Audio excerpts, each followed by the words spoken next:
So outraged in Chicago after video cap. Hey, before we get started, just want to warn you all that this is graphic. So if these type of videos offend you, you may want to go to the next one.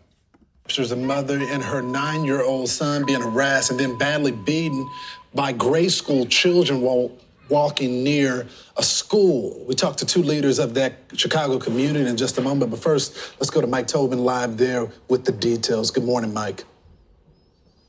Good morning. Parents and frankly, people all over Chicago are now kind of horrified and outraged at this video that's not going viral. It has gone viral of a mother and a 9-year-old son who were mobbed and beaten by a group of school-age bullies. Now, the video is a bit brutal, so be ready for that. But it shows this mother and the aggressiveness of the kids increasing as Korshwanda Hatter tries to protect her son. Finally, this mob of youngsters started to strike Korshwanda and her 9-year-old son. They were both knocked to the ground, and the beating continued. Hey,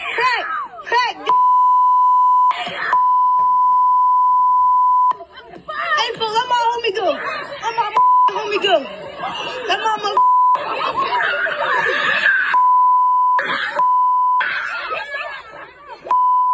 I know the comments are going to go wild on this one, but just consider that these are kids and they are a product of their environment, right? If these kids were in a different environment, I can predict a different outcome. But these are little kids beating up on an adult. I'm sorry. It just wouldn't go down like that with me. She says her son had been bullied at She says her son had been bullied at school for 2 years, and the school did nothing to protect him, so she showed up to walk her kids home. Now, Chicago Mayor Brandon Johnson did say, he put out a statement on X that he was deeply disturbed, and we should not attempt to normalize this type of senseless violence. Chicago police put out a statement saying both victims were transported to Trinity Hospital in serious condition. No one is in custody at this time. The Area 2 detectives are investigating. And Illinois State Senator Willie Preston said this video is a symptom of something that's been going on for a long time. I want you guys to comment below. How should the prosecutions happen, right? Whether you know, assume, or you actually legally know how the prosecution should actually commence here, right? Against the young children or against the parents. Comment below. The kids have not been held accountable, and the parents have not been held accountable for the actions of their children. Guys, back to you. All right, thanks so much. So our next guests know this family very well. Chicago Councilman Joseph Williams met with the mom after the attack, and Pastor Corey Brooks, founder of Project Hood, knows the boy who attends his after-school and summer programs. Gentlemen, thanks so much for joining the program. Pastor, you know, this is something that you have been working with for years now, trying to stop nonsense like this with our young people. What's going on? Well, unfortunately, this is the cycle that we continue to see in the city of Chicago, where violence is so rampant and parents are being held unaccountable. And that's the reason why I'm walking across America, trying to get people to wake up in our urban areas so they can understand the magnitude of the issues that we're faced with every single day. Chicago is just a microcosm of what's going on across America. These young people are unruly. They have no moral compass. And we need organizations to really work hard to make sure we change the direction of our neighborhoods. If we're ever going to change the trajectory of our young people, we got to catch them early. We got to continue to do the work. He's actually piggybacking on what we just talked about, right? The children. And seeing them, I hate the whole see me where I'm at and, you know, come eye level with me. But again, it's the product of their environment. I will say this, Mama Bear will do anything. The credit is not given to the mother. I could not do this video without actually giving credit to the mother because, man, I mean, she shielded that child and put her own life in danger. I give thanks to people like that. That is parenting. That is protection. She's got that child's best interest at heart. I hope that we can all learn something from that.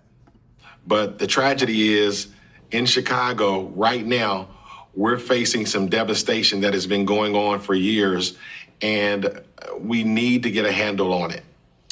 This is what the mother had to say about this incident. Let's play it.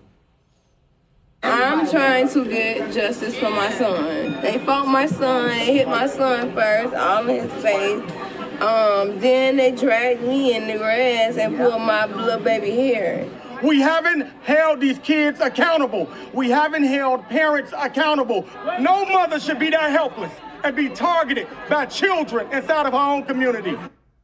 Councilman, where is the fear and respect? I remember growing up, we were afraid of the neighbors because we knew that they was gonna get us, and then our parents was gonna get us when we got home as well.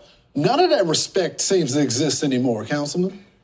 Yeah, you know what? I completely agree. I think we've gone away from that, and we have to get back to those days. I think no mother. You can't get back to those days, right? The legal laws will not allow that. Like, yeah, when we were growing up, Generation X, like you knew that, you know, when the neighbor came home and said, this is what your child was doing, oh man, dad was in that tale, right? First mom would know, she's super disappointed, that hurts emotionally. But then when dad got home, it was another story. And we've gotten away from that. And the comments are gonna be below, right? Where are the fathers, right? And we can assume that there are a lot of fathers that are just not involved, not like they should. And children rather, should have to experience something so traumatic. To look at that video and to see you guys replay it, it's a horrifying video. I mean, it shows the disrespect. No child should ever feel comfortable putting their hands on an adult. And I think, as Senator Preston said, and many have said it, is that this has gone on for so long, right? The mother has come to the school and talked about this, and nothing had been done about it. It had not been addressed. And the thing about it is that, you know, I was glad to be there to be a support to that family and to help them through the process. But this is so much bigger than just that school. This is happening throughout the Chicago public school system. Many children are being bullied, and we have to put measures in place and make sure that those parents' voices are being heard and that those children's voices are being heard. Because if not, this can really overspill into something even bigger, I believe. It's so true, Councilman, and it is already spilling into the streets outside of the school. Pastor, I want to get your comments on this repeat offender in Chicago. Hey, before he says anything, I'm really trying to focus on being solution-based. If you live in a community that is the total opposite of that, what are the solutions? Comment below, right? Like, share, because the more we understand about this, let's just say, you know, somebody that's watching this is in one of those communities. What could someone do to help deter things like this from happening, right? So this child was getting bullied, cyberbullied, physically, verbally, teachers, like, who's bullying? Why is it happening? Who's allowing it to happen? And how should parents or just adults get involved to curtail some of that behavior or all of the behavior? Comment below. Lengthy rap sheet. He's accused of setting a woman on fire while they're on the train. So this is the type of leadership that we have in Chicago. We have children who are being held unaccountable, and we also have criminals who are being set free. Criminals who are being allowed to wreak havoc on the streets of Chicago.